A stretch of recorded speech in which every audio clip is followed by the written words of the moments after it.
So welcome everyone to this Grief and Learning Disabilities presentation or webinar and chat that we're having this morning, all about we need to talk about death. Okay, so thank you for joining us today. So my name is Sarah Helton and I'm a former special school teacher, very much based in the world of education, most recently as an assistant head teacher of a special school in Dorset. I've always been interested in how my children, as I'll probably refer to them, are supported with grief and how they communicate their grief. And so I've done many years of work in this area. And most recently, I have finished a PhD with Irene on this topic. So I'm now working as a consultant, trainer and author in this field. Let's get on to the really important person, especially for the last 4 or 5 years of my life. Irene has been my lead supervisor. So Professor Irene Tuffrey-Wijne is Professor in Intellectual Disability and Palliative Care at Kingston University in London. Irene has published widely. There is so much that she has written and for you to go off and explore after today's session. And she's presented in the UK and across the world. She's recognised as the leading international expert in the area of palliative care and learning disabilities, and her background is as a nurse. Teachers there on my brain is as a nurse, extensive clinical experience in both learning disabilities and palliative care. Since 2001, she's led an award-winning programme of research in learning disabilities, bereavement and palliative care at Kingston University. Brilliantly, she has 4 researchers on her team who have learning disabilities. Also, really pleased to welcome Stephen, who's just down the road from me in Somerset. He is the co-director of Biggerhouse Film and an award-winning filmmaker from here in Somerset. Also wanted to say Stephen has worked as an actor, teacher and director for regional and national touring groups, theatre for young people and international cultural exchange programmes in Cameroon, West Africa, St. Petersburg and the Republic of Georgia. He's also taught at Dartington College down in Devon, the Television School of Estonia and Stroud College. We are so international in what we've got represented here. So we're going to have questions to both Irene and Stephen, but we're going to all chip in with our thoughts and have a good conversation as well. So I'm going to start with Irene, and the first question we have is, what are some of the common misunderstandings about how people with learning disabilities experience bereavement and grief? Right, well, first of all, thank you for this invite, and it's lovely to see you all, and no pressure then after that introduction. I feel I've got to come out with some really good stuff. I haven't prepared anything. We're just going to have a conversation and think, and I get these questions sometimes, and sometimes I still think we still don't know. And, when you're seen as an expert, people think you know everything and you can help people and everybody feels happy and confident about bereavement. But of course, as you said, bereavement is hard. It's bad news. It's called bad news because it's bad, right? There is no way of sugarcoating or making things easier. So that's the first thing to start. Misconceptions. In 1991, there was a book published called Am I Allowed to Cry? We've all got it. All of us are working in the field have this book. I was working it out 35 years ago. It was a bombshell of a book, a seminal book by Maureen Oswin, who had spent some time with people which at the time was called learning difficulties, mostly in institutions, and basically wrote the quite extraordinary thought that people with a learning disability experience bereavement, that people grieve. So before that, and it's not that long ago, there really was a very common thought amongst everybody that people with a learning disability, simply because they can't understand what's happened, they can't understand the concept of death, therefore people don't grieve. That was the common misconception. And I have to say that possibly is still the most common misconception. I've done research in this field now for 20 years. I've lived with people with learning disabilities. I've worked in a hospice. You'd have thought that, all the things that were maybe common amongst doctors and people in the 1960s, where you don't tell any patient of their cancer diagnosis or of the fact that they are going to die. We hope that people with a learning disability now have caught up because that persisted for much longer. But you still hear stories now where people with a learning disability are not told that their mum or their dad has died, or not really.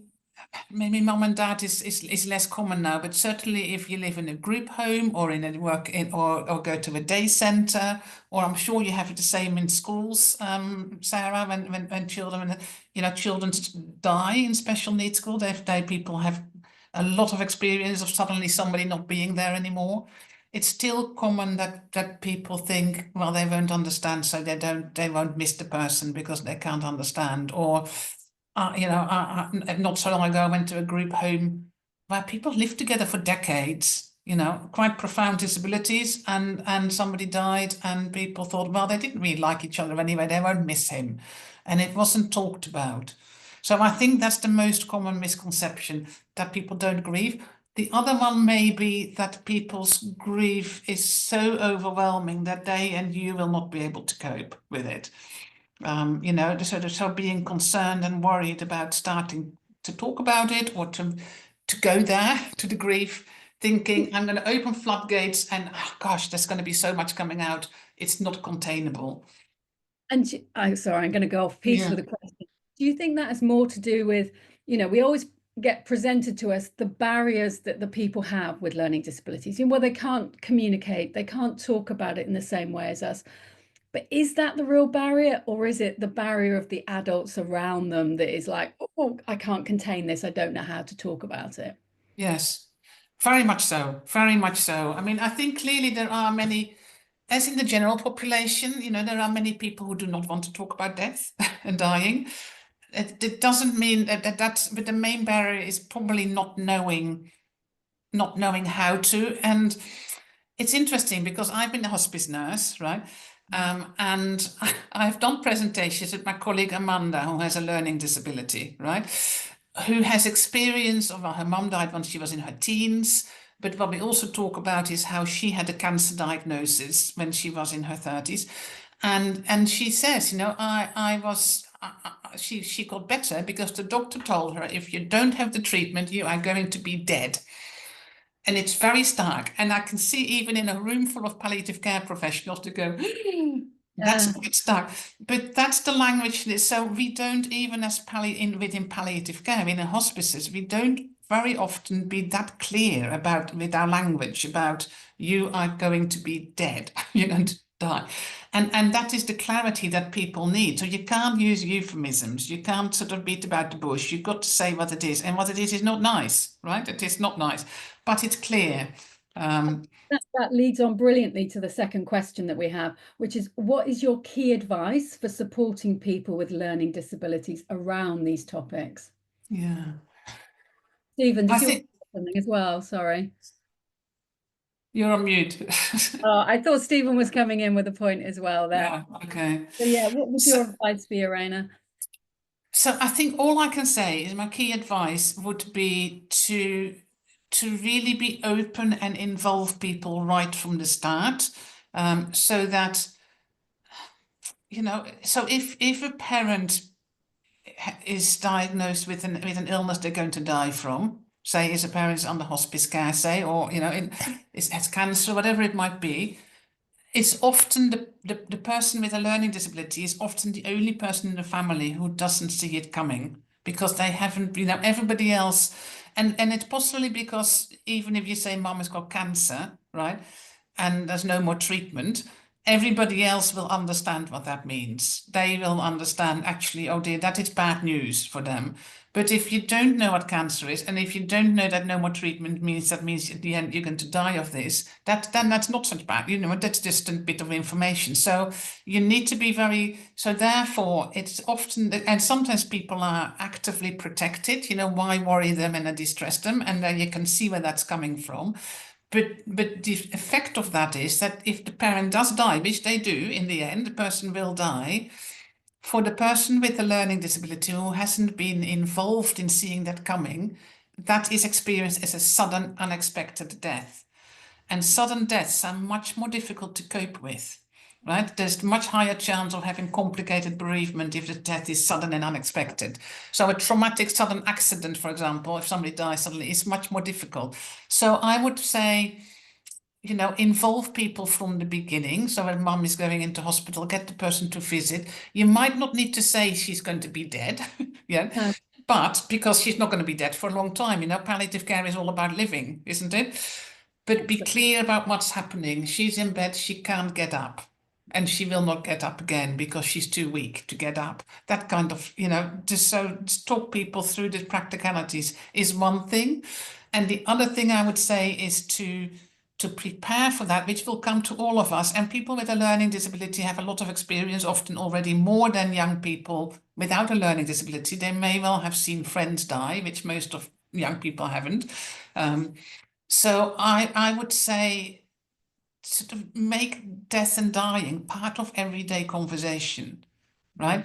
When it comes up on EastEnders, when somebody dies, say, oh, that's sad, isn't it? Just talk about it very practically so that people learn the language and the concept that this is not just them. Because the other thing that I find is a danger is that if you think you have to do something special or different for people with a learning disability, how am I going to tell them? Well, how are you going to tell anybody? Everybody's upset together, right? If they're not part of that and don't see that other people, your mom, your dad, your friends are also upset, are crying, then you think there's something special about this, for you, that it's something that only you experience. And, often people are being jollied along. Yeah, and it's that exclusion, isn't it? They've been excluded from that group, that community grief, and that ability to learn from others. And I often talk about that being a good grief role model. That if our Yes, adults and children with learning disabilities are seeing how we all grieve, and that it's okay to feel sad, it's okay to feel angry, then that yes, is such a benefit for them. And I loved what you said there about the practical, seeing it through their eyes, is to, with mum in hospice and not being able to act in the way she normally would, how does that affect their lives? How do we yes, through that? yes, And yes, some really good things in the chat about all of the other losses that this population can experience. There are so yes, many daily yes, losses and medium-term losses, as well as all of the bereavements that they can experience. yes, yes. And I think that's absolutely right, is be quite practical about it. How does it practically affect mum's life, but also your life? Somebody's main worry, immediate worry may well be, well, who's going to walk the dog then? Right. So you need to give people, and I think particularly autistic people, but I think, most of us would benefit is that I heard a story once from, I was called into a hospice team where mum was dying. And son is in his early 20s, autistic with a learning disability. And they thought, well, and when a hospice person said he's dying, she was actively dying. So it was going to be a matter of days. This was the time to tell the son that mum was going to die. Absolutely right. They called him in. He got his diary out and he wanted to write down exactly at what day and what time of which day mum was going to die. So they got a little bit stuck for what are we going to do, because you don't know. And that's the difficulty with, quite often you don't know what's going to happen. So the advice I would give there, and I don't know whether this is the right advice, because we don't know enough really about how particularly autistic people make sense of death and dying.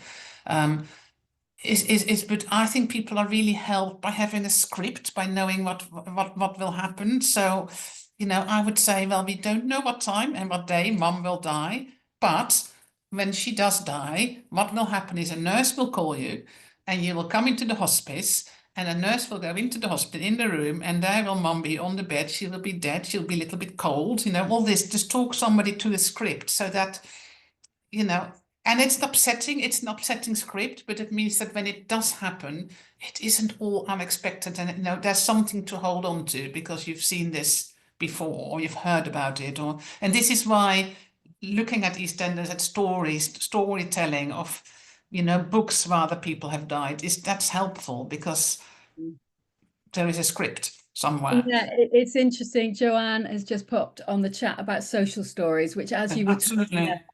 so I was thinking, yeah, those amazing social stories that we can create, or the easy read documents that are already available. And I know there's going to be links to those shared with everyone.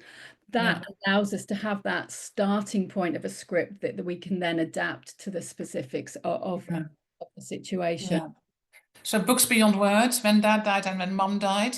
For those of you who I see there's a lot of people from hospices, palliative care staff, they might not know about these resources, but they are a series of books written for people with a learning disability that have no words, only pictures, and each of those is a social story, is a story. So when Mum died is when, yes, exactly, it goes through and it shows emotions that are related to those events as well. So I that is mean, helpful. this is probably a good point to ask a question that has come from Kirsty and Molly. What resources are available for children and adults who are autistic or non-speaking or pre-verbal? Yeah, I don't so much. You're probably better placed to answer the ones about children and pre-verbal people, Sarah, because in terms of resources for, well, if somebody doesn't understand words and understands pictures, then those pictures, the stories are good. If somebody doesn't understand pictures either and doesn't communicate that way, I think, I mean, the point of those resources is to connect the person to the events that have happened, right, or that are going to happen. I've heard of some very I think sort of wonderful ideas from parents of children with a learning disability, or adults with a learning disability, who are actually preparing for their own death by recording their voices, stories. You know, so I wish my mum had done that. Actually, I would have loved to have my mum's voice record a storytelling or whatever. Um, you know, so and making Dad's favorite jumper that still smells a bit of him into a cushion that you can hold is a way of, you know, of connecting that person, the music that people played. So that gives that person a space where say, actually, it's okay that I'm thinking of Mum, that I'm missing Mum. Here is, you know, I'm hearing It's her all of music. those things that you were talking about there, those practical, physical objects.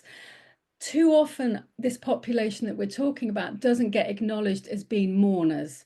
You know, Mm, when my friend died, when my grandparents died, there's always those opportunities to choose something that you want to keep. And if I look around my house, you know, I see all the different things that remind me of loved ones who's died.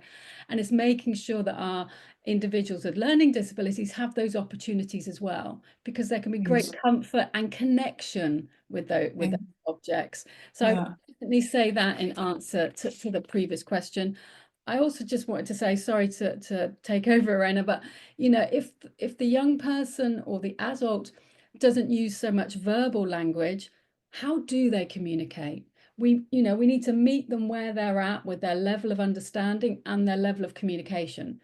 So if they're a pod book user, well, we talk to them with their pod book about death, grief, and bereavement. So you've got to make sure the right words and symbols are in there. If they have more complex needs and are using intensive interaction predominantly, then we use intensive interaction to share the news and talk to them about it, or objects of reference, or whatever it is, or eye gaze. So for me, an answer to that question is know the individual well and use their preferred methods of communication to talk to them about it, and then look at some of the amazing resources that are out there. So, you know, the books such as I Have a Question About Death, I Have a Question About Cancer. Irene has mentioned the Books Beyond Words. There are sensory stories as well as social stories. So I know these are going to go into the chat. So Joanna Grace's When You Were Gone. I've done one called A Jumble of Knotted Thoughts. You know, that there's a growing bank of resources, which is great to know about. This population is getting recognised more. I also want to give a shout out to PAMIS in Scotland, who've got great bereavement and loss resources as well. I'm mindful of the time. I'm going to see if I can squeeze in one more question for Irena before we move over to Stephen. So this one comes from Olivia. What's the best way to open up a conversation about death? Uh, That's a great question, Olivia. Can I say actually more about the previous question? Because there's one more thing that I think actually is always really helping me to think about supporting somebody who doesn't understand maybe the concept of death or hasn't the words to grieve. I always think of the. I mean, this is a sort of a social model of grieving by Worden, which is that's sort of one of the first things, tasks of mourning, is to accept the reality of the loss, which means to accept and to know that somebody's died, right? And this can be quite hard for somebody to whom you cannot explain in words or in any other way that somebody's died. So how are you going to get that person to understand that not just somebody's not there, but they're still not there, and they won't be there, and they're still not there after a year? And so it's really helpful, therefore, to physically take people to the place where the person used to be, where they now no longer are. So, for example, in a group home that I was, that I was part of for many years, somebody died quite unexpectedly, and we made sure that their bedroom was almost made into a shrine. It was open to the woman in the wheelchair who couldn't understand words, but she'd grill, not to immediately change it, but there was sort of the music there that the person loved. So there's something different, you know. So that is really quite helpful, I think, is to really make an effort to let the person see and experience the loss. It sounds kind of counterintuitive because you want to gloss over it, but if you don't do that, then it's going to take a lot longer. So I totally agree from a school perspective that when a child within a special school, any environment has died, it's hard for the adults, and this will be the biggest problem people have, but you need to see that empty peg. You need to see that work chair for a while in the classroom and no longer there, because it is those things that add up to the young people around them knowing that they're not coming back. Yeah. And this is, I think, when you say it's hard for the adults, and it's particularly hard for families, I think, because clearly the rest of the family is grieving profoundly and may find that very painful. So the family needs that support to be able to do that. So that's sort of squeeze that in. Right. Olivia's question about how you open up conversations. What's the best way We have to be really quick as well, I think. That's the best way to start. I think that isn't really a way to start. I would just want to make death and dying, part of everyday conversation. I can't really give a clear answer to that. I would just take opportunities as they come. And I don't quite know how I do that, but my children were, this was dinner table conversation. That's the trouble if you've got a hospice nurse for a mum, I suppose. But they just think that it's completely normal that you talk about death and dying. But I would say open up conversations, mention people who have died in somebody's life and talk about it immediately. If there's any thought, if there is something that reminds you of that person, then talk about them. And that they've died now. So I use the word death and died rather than all the euphemisms like passing away. And even the BBC does it now. It annoys me greatly. People pass in the street, so they don't die any longer. But use those opportunities when a hearse goes by in the street, anything, it's a way. And if somebody doesn't want to talk about it, then they'll quickly change the subject and you'll know. But it's that would be my best advice. Oh, Irene, we could talk for hours. Yes, we could. I've got a lot more to say, but I've got so has Stephen, I'm sure. So I'll hand you. But yeah, that thing of just say the names of people who've died, that gives everyone the opportunity to jump in. And on that, I'm going to say, Stephen, we're going to come over and ask some questions to you now, if that's okay. So first of all, I'm hoping everyone's watched your incredible film, We Need to Talk About Death. The link is going to go into the chat box. So for anyone that's not watched it yet, you'll be able to go off and watch that after today. But can you start off by telling us a bit about Biggerhouse Film and your practice and work making that film? Thank you very much. And also thank you so much for including us in this. We don't get enough opportunities to share the film. So we make these pieces of work and then not enough people see them. So thank you very much. Yeah, so I am Stephen. I'm one part of Biggerhouse Film. My colleague Tom Stubbs is in Bristol. I'm in Glastonbury and Somerset. And we've been working together for about 20 years making films. And we describe our practice as kind of working with people who might describe themselves as removed from the center of things. So that's including people living with dementia, neurodivergent artists and filmmakers, and also very much so people with learning differences. So we've been making films with people with learning differences for about 20 years. It's all about giving voice to people who feel they don't have one. And our work is very much participatory. My background is participatory theatre and education, and that's come through to the film work. So once we're given a brief to make a film, we work with the group to generate the content. So the film always develops in response to the people we're working with, and that's very important. We put the voice of the participant at the center, and this is our film about talking about death. That's where it kind of comes from. That's us.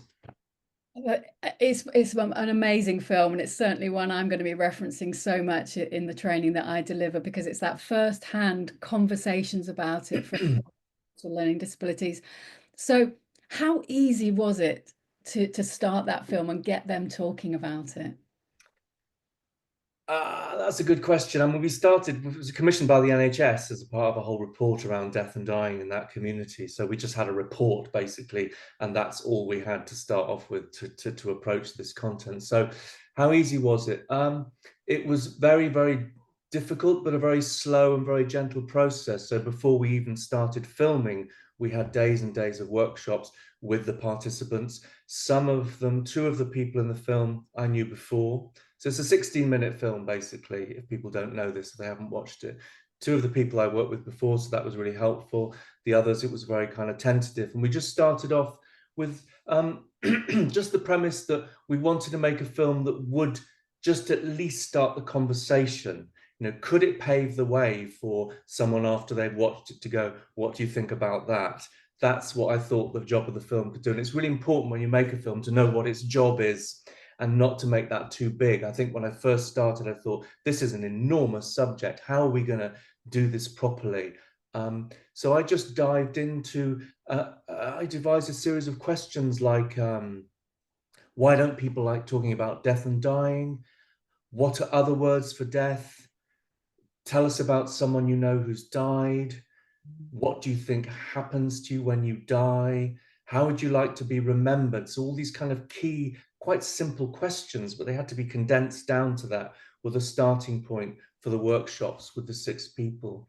And all that text and the responses to those questions formed the kind of basis of a kind of script. I might have wandered away from your question, I'm not sure. It's okay. My questions and my thought process are wandering away from the questions, because as you were talking there about the questions that you posed, I'm thinking back to the film, and when that one individual talks about, well, it's a bit weird to think I'm going to be in a coffin.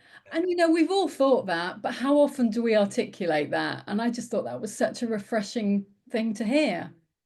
Yeah, and very practical, as been stated before, what are the practical stages of this? And they were really into talking about, I'm going to be in a coffin, and that's really, really weird. And then we thought, should we go to a mortuary or a crematorium or an undertaker's, and the film could go off in another kind of direction. So we did have quite an open book when we started. And actually, I think it's one of the most challenging, obviously the most challenging piece of work I've ever made. We've covered subjects such as sexuality and relationships with people with learning differences. But this one, yeah, this was a challenge in terms of how would we get all this content and how would we make it into a piece of work that was interesting to watch and could transmit something useful. That's really interesting. You say that it was more complex than doing the sexuality film. I often think, I'm a kid of the 70s, and I think back to how my generation was taught relationship and sex ed. It was euphemisms. It wasn't matter of fact. It was, it was just alluded to rather than the specifics in the black and white. And where we are now in 2025 with our curriculum and our teaching around relationships and sex ed, we need to do that same jump with bereavement, grief, and loss, don't we? Get rid of the euphemisms, be more direct. So it kind of feels like maybe that's our next leap, and with more films like yours, and maybe further ones around visiting a mortuary or going to a funeral home, there's a place for those resources so that we can access them and allow people with learning disabilities to see what they're making choices about. This is what a funeral can look like. This is what an undertaker's is and what they're for. If you haven't got that experience or anything to look at, how on earth can you be informed and I involved? think that, yes, all these questions could have gone off in many different directions, and that was one of the difficulties of the film, was like, how do we contain this so we're not trying to do too much and it's too thin, and we're trying to do this and this and this and this and this. We really had to be brave and just go, we're just going to do this. We're just going to attempt to create an atmosphere where the participants and hopefully the viewer can begin to start a conversation about something that's awkward and embarrassing even, which is ridiculous, isn't it? Yeah. That there's scope for film 2 and 3 and who knows how many more. Were there any particular challenges? I know you've sort of spoken about some of them, but are there any other challenges in opening those conversations up? Yes, it was a delicate subject, and we didn't want people to be so shocked that they would not come back to the next workshop, for instance. But we also, I think one of the main challenges for me as a filmmaker was I was worried that the film would be too light touch. It might be too superficial, just a little bit sort of cozy and a little bit, oh, this is nice, and I've lost these people. That was the concern I had all the way through, actually. In fact, even until the first viewing, when the reaction from the audience was like, they'd seen something quite powerful. I didn't really know that until it was screened the first time. For the participants, obviously the challenges were great. I mean, it was a very emotional journey sometimes making the film. I think back to what was said before. I mean, a lot of stories came out where people were upset because they hadn't been allowed to spend the last moments with their mother or their grandmother particularly. They didn't understand what would happen. They weren't allowed to go to any kind of funeral. So, you know, the recounting of the stories, especially, you know, tell us about someone you know who has died, that was very challenging for the participants because they hadn't really maybe even opened up about that before. But we wanted to go into that direction. And actually, I think the main value of the film, or the main area, is probably more around bereavement and losing people that you love, because that's the way that we can access the beginnings of this, as opposed to thinking about your own mortality or what might happen to you. That was too much. It was, we access the content by them talking about the other people they'd lost. One of the participants, Ollie, he dropped out after the first day of filming because he said he went back to his flat on his own and all these thoughts were going around his head, and he said it was just too much, too much. Fortunately, carefully, he came back and became one of the lead participants in the film, which was a nice story. And whenever we do a roadshow, I always get Ollie to recount that, because I think it's important for the audience to know that this is challenging. And we did actually, as a device in the film, we sometimes cut back to a wide camera where you can see us all making it. And that's something I used gently, as I wanted the audience to get a sense of the fact we are making this film together. It's not just these people talking to the camera. It's like they're having to go through a process to make this. And I wanted that to be visible as well. Yeah. I'm thinking, Stephen, then for some of those people involved, if they'd not had the opportunity to process some of the losses that they were talking about, do you think the activity of being involved in that film helped them through their sort of grieving process? I think for some of them it helped them. You know, the act of making a film, and there's another question about creativity and the value of that. The act of making a film in this way is that you do have to dig quite deep in hopefully a safe space. And then the act of making a piece of art or a film means you have to, with encouragement, speak that out. And there's something that happens when you do that, that I think hopefully is quite a healing process, as you take ownership of something that's quite internal, and you're then kind of cajoled, directed, rehearsed into being able to deliver that to a camera. I think something happens there. Yeah. For some of the people, the filmmaking, they enjoyed it, but actually the screenings they find quite challenging still. So one of the people in the film, she likes coming to the screening, but she won't come up on stage to answer the questions. So, you know, I hope it's okay what we've done. I think it is, but you know, yeah, it's not resolved and tidied up and all cozy for her at all. No, no.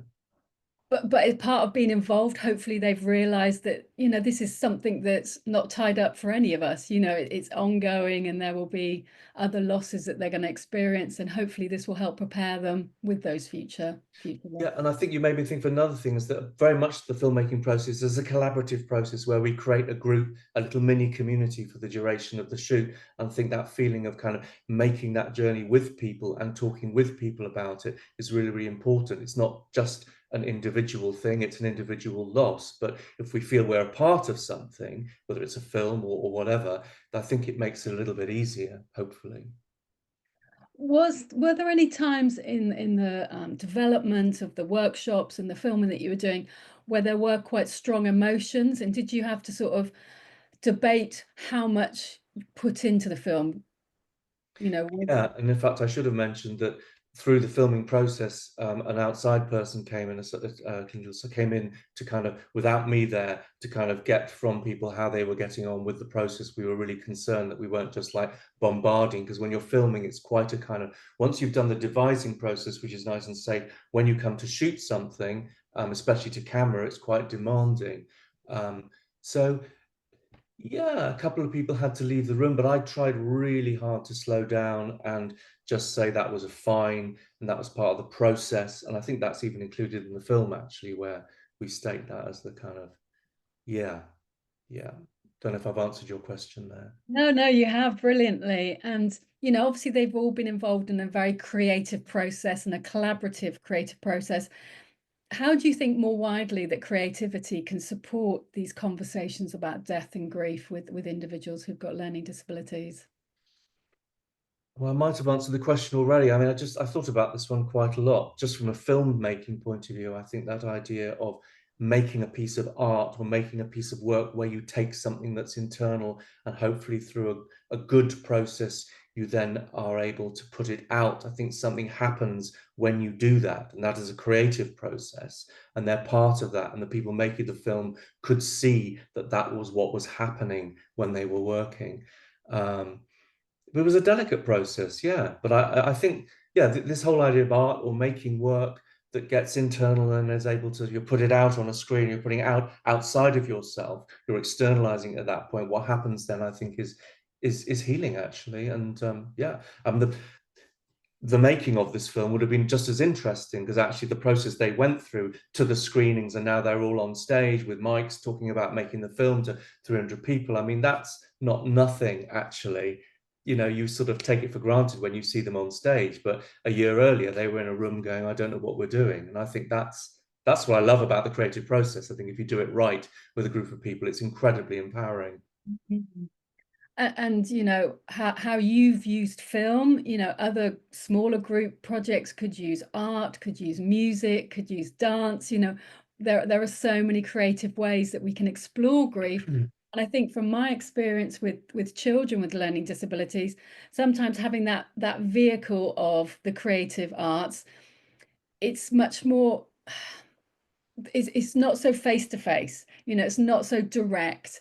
It doesn't need words. We can do it side by side. We can do it through, you know, drawing, painting, whatever it might be, rather than pure words. So I think that makes it a more accessible and easier device as well. And also as the grown-up or the teacher or whoever is leading it, having things can make it easier for us to talk about death and dying. Yeah. Nice to have resources and something else that's not just you know, face-to-face conversations. Gives us a bit of confidence, I think, sometimes. Yeah. So having made the film, it being out there, and the amazing responses you're getting, what have been your sort of big insights and takeaways from having done it? Yeah, well, actually, one of the most challenging insights, which is kind of very challenging for us, is that actually, although we had funding to take this on the road, my main drive was to take the people who'd made it out to other places with people with learning differences and show the film to them and start conversations. But actually, we have not been able to do that, because the places we've gone to have said, oh, no, we don't think we can do that. And what are the parents going to say? And what if everyone's really upset? And basically, it's shone the light on the fact that they don't have the confidence or the capacity to contain these conversations. So at one level, the film's completely failed, because basically the whole point of it was to be able to, within that community, raise those conversations. And I've been trying for a year. Actually, I'm going tomorrow to a group, the first group I'm managing to get to start. And I'm only getting to them because they've already done some work in that area. But that I feel a bit naive about. I didn't realize that would be so difficult. I was looking forward to that part, and it hasn't happened yet. And it really does shine a light on the fact that so much work needs to be done, you know.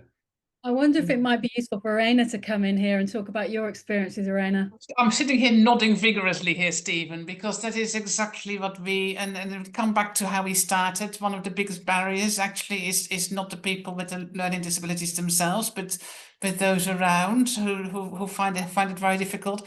We have just completed a 2-year project where we developed resources to enable people with a learning disability to be involved in end-of-life conversations and planning for their own end of life. It was a wonderful co-produced project called the Victoria and Stewart Project. I'm sure you'll give the link to the toolkit and the resources to the people on this webinar if you haven't seen them already. So it's, you know, and I just posted a link to one of the videos we've made, which is people with a learning disability talking about their own funeral. I mean, it's just, it's very much, we weren't talking about death so much, we were talking about being alive and living. You know, it's a very joyful process to us in that. But the bit of the study we struggled most with of the project was when we actually wanted to try it and give it to services to use and to try and to test with the people with a learning disability that they support. And even those organizations, service providers who've been involved in the project from the start, who asked for it, right? Their staff, it's so defined, it's still so challenging that the barrier really is for the supporter and the parent or the family or to pick up these resources because, and I understand why, because these are not easy conversations. And if you talk with somebody with a learning disability about dying, it means you have to talk about dying.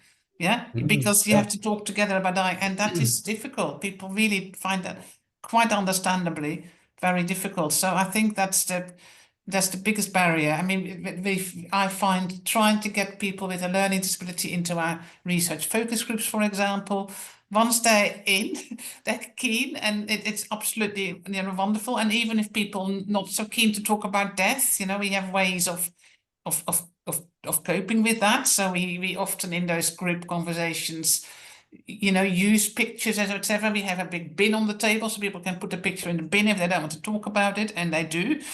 Right, or rip it up or whatever. And often I find that once they put it in the bin and ripped it up, they then start to tell you why they ripped it up, and they talk about death and dying for the rest of the afternoon. But to get people to those groups, you know, it needs a support worker or a family member to enable it, and that is often the problem, thinking they can't, it's too much, people can't cope. So it's an interesting, and I think it comes back to Olivia's question as well, as how do you start these conversations, as if it's a big thing that you have to start. I think that's a brilliant point. I mean, there's a lot of cultural, you know, factors involved here. You know, different countries, different cultures have got different perspectives on death, but certainly in the UK, there can often be that thing of, well, we don't mention it very often. It does just become this big conversation rather than it being those incidental anecdotes, stories, sharing, saying the names of people who have died. And also setting up sort of rituals. I mean, I was reading in the chat some lucky person from South America where you have the ritual of the death, right? Where everybody, it's openly acknowledged. And in the community, I'm a member of the large communities that's up residential or community shared living places for people with and without learning disabilities, called large. And we do similar thing in November when it comes to Remembrance Sunday, etc. There's, you know, always gatherings within the whole group, not just the people with a learning disability, all the supporters and families, that we bring stories of the people who died. So there are rituals where you remember somebody, and you might want to think about starting such rituals, you know, on the person's birthday. Why don't you then cook the meal that the person who's died, you know, if it's their anniversary, whatever it is, you know, you might cook a meal that they used to eat and enjoy, and have some photographs out or some props on mum's hat or whatever it is. So create rituals is also, I think, is a helpful thing. I think there's definitely some more research there, Irene, about how rituals could help this population. I agree with that as well. I can see we've got various, if we all three of us stay on now, because we've got lots of different questions coming in. So one of these first ones is from Callie. Do you have any research findings or anecdotal thoughts about the benefits of accessing peer group support or one-to-one counselling for supporting people with learning disabilities process grief and bereavement? So Irene, I don't know if you've got anything there.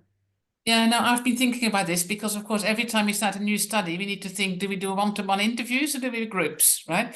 And I find that I think clearly that, I mean, it depends on the individual. Some people, you know, there's one-to-one conversations are important, etc. But I think there's something beneficial in doing things in groups, because people can see from each other that they're not the only one. And I often have had people in groups, people with a learning disability. You know, when you talk about death and dying, usually, understandably, people's stories come up. You know, my granny who died, my mum, people have had a lot of experience. There's often people who don't say anything and sit there listening. And at the end, it comes out that they also, you know, there's huge benefits to that.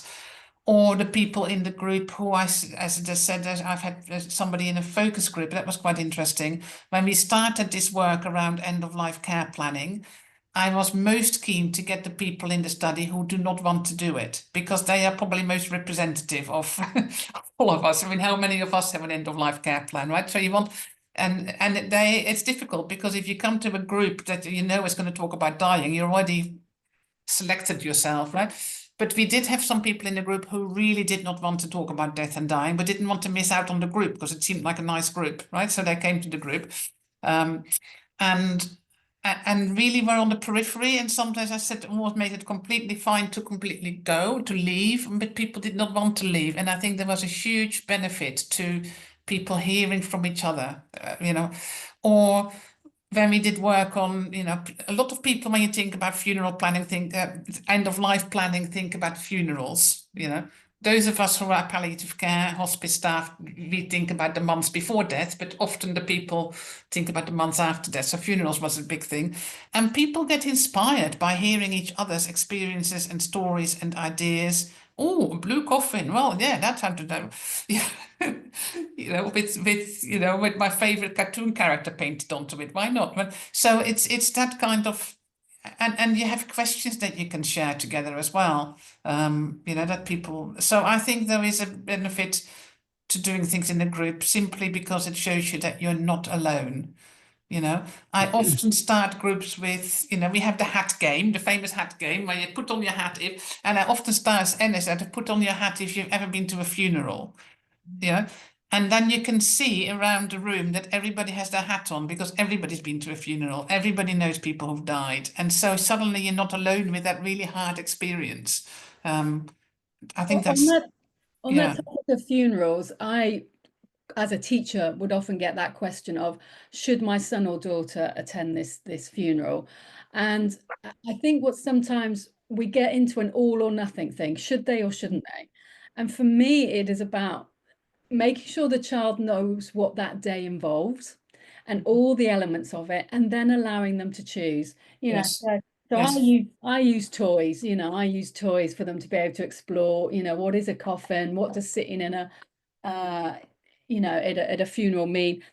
And if they've seen all of those elements, you could do it with YouTube videos, you can do it with toys, however you approach it, then they can choose. And they're like, yeah, I want to be there for when the photos are being showed of mummy, or when the music's being played that I've chosen for mummy because it was her favorite music, but I don't want to see the curtain closing, or I don't want to see the coffin. And then it can be the elements that are right for that individual, rather than it being a, oh no, they won't be able to cope with it all, so they shouldn't go at all. yeah. That is so, that comes back to the script, isn't it? I like your, there was somebody in the chat said they use Playmobil to explain grandfather in hospital, you know. Some people don't understand pictures, but might understand those sort of things. No, I think that's absolutely right. But the key there is, again, to just involve people and be open to what is happening, so people know. You know, often the not knowing is and not knowing what's happening. And you know, if you don't know that mom's not there because she's died, then that is devastating, because she's not there. Is it she doesn't like you anymore, or what? You know, why is she? You know, And why there's does Dad want to go on a 7-year holiday without me? So, that brilliant poem about the elephant in the room. And you know, if we leave the individual alone with that elephant of grief, that's a blooming scary place to be. Instead, let's acknowledge it and talk about it, and then they won't be isolated with those thoughts and feelings. Without doing a shameless plug, Playmobil, Mobilo is all great, but there's also some toys called Good Grief Toys, which I've created if anyone wants to have a look at those. They've got all of the elements for you to explore bereavement and grief through wooden toys as well. And going to another question, I also just wanted to say, Callie, I do know of some papers that have addressed those topics as well, but I cannot off the top of my head remember the authors. But if we get your email address, I could share those with you afterwards. And just to say as well, I do a lot of work with Winston's Wish. And Winston's Wish, like a lot of bereavement charities, are really developing their offering for individuals who are neurodivergent or have learning disabilities. And I know most about Winston's Wish, and they are doing one-to-one and group support sessions. And as Irene said, it depends on the needs of the individual as to what's best. And some children who are neurodivergent have been in inclusive groups where it's neurotypical and neurodivergent children together, and at times that is beneficial. So I don't think there's a one resource or way of doing it. It's being open to the whole menu of what could work and making sure you tailor it to the individual. We've got another question here. Let me just open this up. I am interested on listening on your experiences on working with children who have life-threatening diagnosis and their understanding of it and what is happening around them when they have learning disabilities and or autism. So first of all, many children I've worked with have life-limiting or life-threatening conditions, and it's always an interesting conversation to have with families as to whether that child themselves has been told that. As time's gone on, more and more have, but it's not always the situation. For children who are very aware of what's going on with their body, it's again, if we don't talk about it, it's like that elephant of grief. So for me, it was always about, how do you talk about your illness? You know, and they would talk about their dodgy leg or their brain not working in the right way, and then using their language to help talk about it. And something else that we used to do in some of the schools I've worked in is we'd have clubs, and maybe saying the word club makes it sound strange, but like kids that all had epilepsy and severe epilepsy got together and talked about what it was like to have their epilepsy, or lads with Duchenne muscular dystrophy, they would get together and talk about how it felt with their condition deteriorating. And yes, that needed consent, but it turned out to be an incredibly powerful thing for those young people to be able to come to a safe space. I'll be honest, they were allowed to swear in that room. They were allowed to get their anger and their feelings out. So I was just going to say that from my perspective before I open it up to Irene and Stephen as well. Yeah. No, I think that's absolutely right, Sarah, is to really take your cue from the person, but to not deny their experience, right? So people don't just get that information about what's happening or what's going to happen through the words you give them, but also through the things they experience. So if their body is not the same, doesn't feel the same as it did before, if people can feel that their things are, then I would acknowledge that, you know. At what point you then sort of say that, you know, it's going to get worse and worse and worse, and in the end you're going to die of it. That again depends completely on the person. Some people never want to know that or need to know that, just need to know what's happening today and tomorrow, and how they want to live with that, right? I heard, this was listening again the story to this morning, we've got it on video somewhere, where my colleague Louise talks about a woman, a mutual friend of ours, who was with quite a severe learning disability, terrified of dying, absolutely terrified, hold on to life, probably by willpower alone, because she was so frightened, and would say in her final year of deterioration and dying, promise me that I'm not going to die. And of course you can't promise that, right? So it's first people say, well, we're all going to die, and it's, you know, and that was even more terrifying. At some point, one of the team said in line that she was comforted by, which was, I can promise you that you will live until the very end of your life. And that was fine, but she was also very frightened of being cold. She'd seen bodies never cold. She didn't like the cold. So people said, well, we'll make sure you got your blanket with you. So really think about what it is that person needs and wants. That reminded me of one of the women in our focus group who was so not wanting to talk about death. And one of my questions that I wanted asked was, would you want to think about your bucket list? What would you like to do before you die? I do not want to think about that question. She threw it in the bin. She almost ran away. And I said, okay, no, that's fine. We don't have to think about that. How about if I asked you, what do you want to do when you're still alive? Oh, yes, that question she did want to answer. So sometimes it's to do with the language people use and actually really thinking, what am I really asking her? What you want to do before you die is nothing to do with when you die. It's to do with when it's to do with being alive. So think about what it is really that person really needs to know, So, when there comes a point when you can't get out of bed anymore, what will we do then? How will you be comfortable and content and, do the things, be with the people you want to be with, etc. So I'm not a fan of euphemisms, but I'm also not a fan of ramming words down people's throats that they're not really wanting to hear, right? Absolutely. It's got to be what's comfortable for the individual. Absolutely. They'll make Absolutely. it clear if they don't want to talk about that. As you were talking then about some people will want to talk about their own end of life and others won't. I think for me, it's making sure we're open-minded, that there will be ones that do. There are individuals that are, including children. I have worked with children that some people would look at them and think they wouldn't have the capacity to feel certain things. But there was a young man who had a very strong religious connection, and he would talk about what he thought it was going to be like when he died, and he wrote poetry about it. And other children that still as well had spirituality, that they thought they knew what was going to happen, and that brought them comfort. So I think we underestimate, and I think a nice way to sort of come to the end of this is never underestimate anyone. We are all humans, regardless of whether we have learning disabilities or not. We all are going to encounter grief and life and death. So massive thank yous to everyone. I'm going to say farewell from all of us, and we look forward to seeing you all again soon. Thank you very much. Thank you. Bye. Bye.